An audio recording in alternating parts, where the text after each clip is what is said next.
Welcome to Electrified. It's your host, Dylan Loomis. Quick shout out to my newest patron, Kenneth K. Thank you for choosing to support the channel. In case you missed it in the intro video, here's a close-up picture of the Tesla Semi wiper blade. There's actually two arms that are controlling one blade. I know this Tesla job posting for the Cybertruck has been causing a stir in the community. I definitely do not think this is paint for the body of the Cybertruck, but it could be for things like the bumpers or maybe some sort of rust proofing for the underbody, potentially some interior components. So even though there are 7+ different jobs for paint for the Cybertruck, I would not be expecting to choose your color for the Cybertruck. I could be wrong, but that's not my expectation. There's been plenty of talk about Tesla's new high definition radar, which is definitely not a step back, but rather a step forward, something Tesla has now been working on trying to get to work for the last 2 years or so. I stumbled across this video of a 2023 Model X front bumper being removed that actually shows this new Project Phoenix HD radar installed on a vehicle. This is the front bumper of a 2023 Model X. The inside of the front bumper.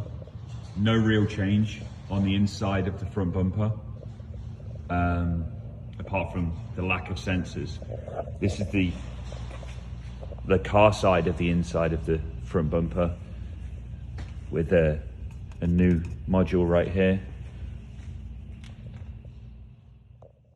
There you have it. Looks like it's part of the new hardware for suite, slightly off-centered if you're looking at the front of the vehicle, a little bit to the left. As you can see, the new Model S and X vehicles are now available for order in South Korea. The internet tells me South Korea drives on the right side of the road, which means yes, they are left-hand drive vehicles. Previously, when using the Tesla mobile app to view your navigation using GPS, there were some good features and some good information, but now it's getting a bit better. The one missing feature was the ability to actually see the suggested route or the path that your car is set to take. Thus, the route your car is taking is now being added to the mobile app and is available for select users. Berlinergy shared this chart on Twitter going over the top selling vehicles overall in the Chinese auto market year to date, so this is not just 1 month.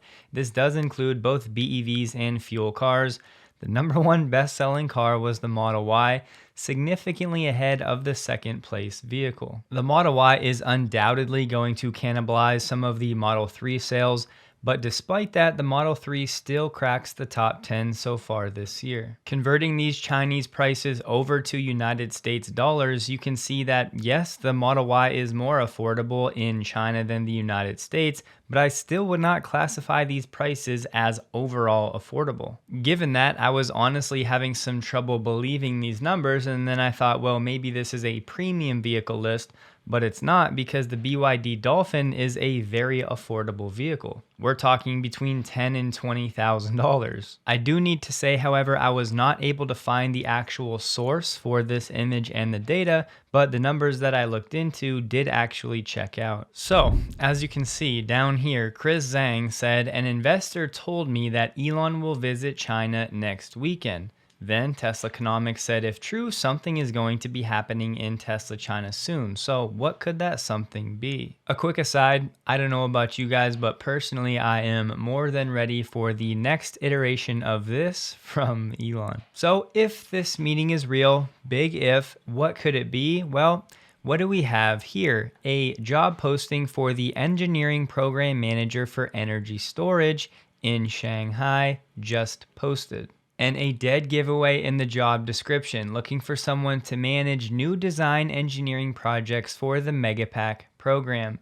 Elon has been talking about multiple Lathrop type facilities, dedicated facilities for the Tesla Megapack coming globally, so could this be the next one? And yes, this role will be based out of Shanghai, China. Part of why this would be such a big deal is because right now Wall Street isn't even modeling for the full capacity of Tesla's Lathrop facility in California. So if they then double that, say this factory is another 40 gigawatt hours of capacity per year, that just puts a bigger gap between where Tesla's at and where Wall Street is at, meaning much more upside from a Tesla stock standpoint. As Bradford from Halter, Ferguson Financial and Joe pointed out in one of Brad's videos, you can see this is the Lathrop facility, so it's relatively narrow and pretty long. Keep that in mind. As Tesla Chan was recently wondering what changes could be taking place at Giga Shanghai from these drone still shots, you can see there is some space available. Full disclosure here, I'm definitely reaching a little bit, but as you can see, there are certainly some breadcrumbs in place. I would also point out that earlier this year, Woowa highlighted that CATL is continuing to build out a new battery production facility just outside of Shanghai. CATL already supplies Tesla with LFP cells for the Model 3. So could this new CATL factory also now supply Tesla with LFP cells, but for the Tesla Megapack? The new CATL factory is supposed to have a capacity of 80 gigawatt hours, meaning there could be enough cells to go around. I'm sure a lot of us here are betting on Tesla stock to secure at least part of our financial future. Personally, I'm trying to do everything that I can to ensure that I'm healthy enough to enjoy those future riches. That's part of why I've been taking Athletic Greens now for a while, after first seeing Lex Friedman recommend it, and then Andrew Huberman, who is actually a scientific advisor to AG1 by the way, and then the Institute of Human Anatomy.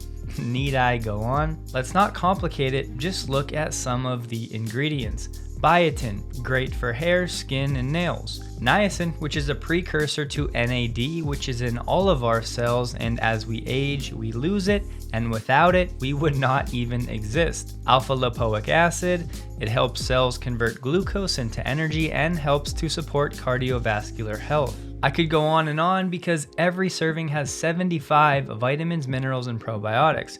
Just one scoop in some water, and in seconds you have a daily baseline of nutrition that most people are severely lacking. It's certified by NSF, the gold standard for clean ingredients created for professional athletes. Athletic Greens is still offering 5 free travel packs and a 1-year supply of vitamin D3K2 if you use my link in the description below.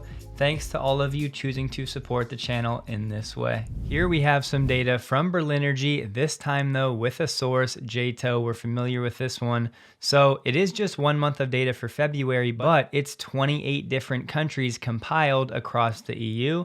And of all cars, not just BEVs, the Model Y, the best-selling vehicle, 18.4 thousand, up over 173% from the same month last year. Shrinking down that list to just EVs, of course, the Model Y is dominating this segment, followed by the ID3 and 4 in a distant second and third, and the Model 3 is indeed in fifth.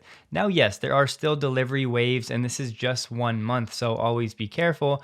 But as I mentioned, the Model Y is definitely cannibalizing some Model 3 sales, as is to be expected. Here's the write-up from JTO because it's fun to look at. The Model Y was the top-selling vehicle in Europe in February. Period. And there are other data points, but as I said on Twitter, this could be the year the Model Y becomes the best-selling car by unit volume globally of any type, ICE or EV. But more importantly, think of what that means for Tesla's next-gen, more affordable vehicle, especially if interest rates come down. If the Model Y is doing over 1 million units per year in an environment with high interest rates and a sluggish economy, think of what that vehicle could do. What do we have here? Some breaking news, if you will, that Tesla considering a battery factory in the US with CATL. On this one, it'll be easy to get carried away because this would be super exciting, but it's not a done deal, so please just remember that. Tesla already talked about these potential plans with CATL at the White House.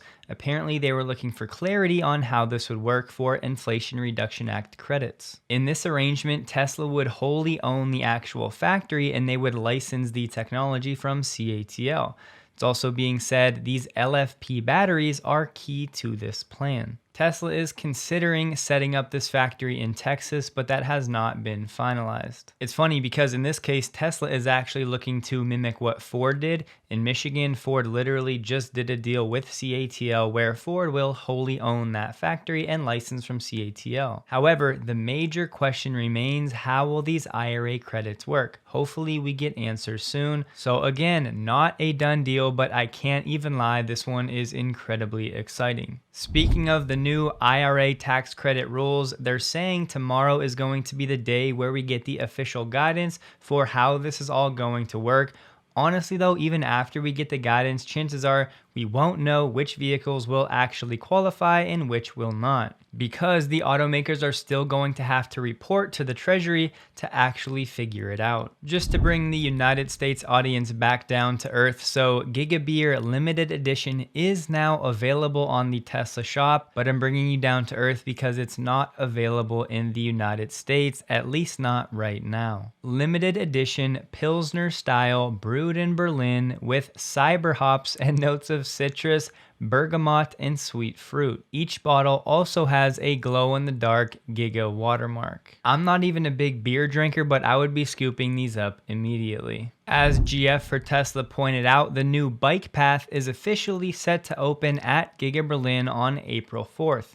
Pretty neat. Notable Tesla software hacker Green the Only said he looked into how Tesla does alternate routes, and his conclusion, there's nothing like it. Basically, Tesla grabs a route from Google and then feeds it into its own Tesla Map service. Then that service returns possible alternatives, unknown how they do it. But the cool thing is Tesla also queries that map service to get more information and seemingly in real time. Things like telling the car in great detail map corrections like there's a stop sign here, a crosswalk there with great accuracy. Green said overall it seems to be updating certain elements in near real time. This also includes things like rough road patches. The Cliff Notes, basically it's like a Waze service but for autopilot. And this part is not official, but Green did say that autopilot use or navigation is not necessary for this data collection, so Tesla could be gathering this information essentially in the background. Honestly, this is probably worthy of a deeper dive, so I'll put the thread below if you want to check it out, but there's already a ton going on today. This is a staggering stat that I did double check, and the automotive industry on average uses around 40,000 gallons of water to make one car, which is why what Elon said early this morning matters. In response to Tesla Giga Mexico may consume the least water of any car factory in the world, Elon clarified it will per vehicle. We get this article from Reuters. Honestly though, this isn't really news. Anybody paying attention knows that Tesla has been falling short of its solar roof targets. About 2 years ago, Elon put out the goal of 1,000 solar roof installations per week, and the numbers right now are anywhere between 20 and 32 systems installed per week. This is data from 2022. One company to keep an eye on, this GAF Energy, a roofing company. They have their own Timberline solar roofing system that's supposed to be better positioned. Word on the street is you can actually nail it in place. A few weeks back, Tesla shared that currently they have 85 installation partners across the country, whereas GAF Energy said that they have 280 partners. And this competition confirmed what Elon has been saying, that labor for roofing and electrical are the biggest challenges. CNBC reporting that Tesla cumulatively has installed 3,000 solar roof systems since launching the technology about 7 years ago. So yeah, I would say that's pretty far short of 1,000 per week. And for those that like to get into the weeds, CNBC did say that Tesla has been buying these PVs from a Chinese supplier, Almaden. A small silver lining has been that the traditional solar installations, not the Tesla solar roof, have been growing, as Tesla deployed 156 megawatts in 2021 and 248 in 2022. It looks like as of last month, Tesla has a new director for dry electrode development, the limiting factor so far for 4680s. Previously, he worked at 24M, and he said he was responsible for managing the development of semi-solid lithium-ion battery manufacturing, a name to keep an eye on. Rivian's camp, kitchen, and gear tunnel shuttle are no longer available on the online shop. In a word from Rivian though, they may be delivered in the future, they may just look a lot different.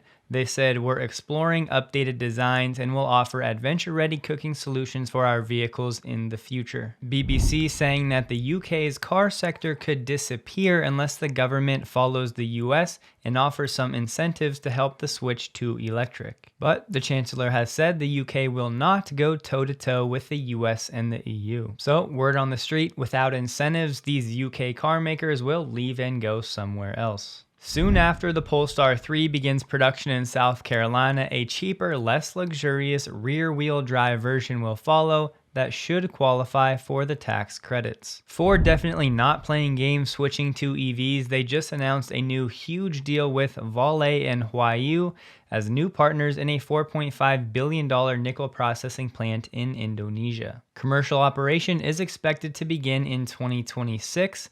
Vale has a 30% stake in the project, with the remainder, 70%, being controlled by Ford and Huayu. Uber is adding 14 new markets to its Comfort Electric program where people can actually ride-hail EVs. Here is the list of the cities. Pause if you'd like. When Ford unveiled the F-150 Lightning Pro, it cost $41,000. Fast forward to today, and after this latest price increase only for the Pro model, this extra $4,000 takes it to $61,800, $20,000 more expensive. And no, this does not include any Ford dealer markups. This time around, the only model to be affected is the Pro version. Ford has withdrawn its petition to deploy self-driving vehicles. This again should be no surprise after what it did with Argo AI, shutting it down. Ford said, "We believe the road to fully autonomous vehicles at scale with a profitable business model will be a long one." Don't forget, check out AG1 linked below. Get your freebies if you're interested. You can find me on Twitter at DylanLoomis22. Hope you have a wonderful day. Please like the video if you did, and a huge thank you to all of my Patreon supporters.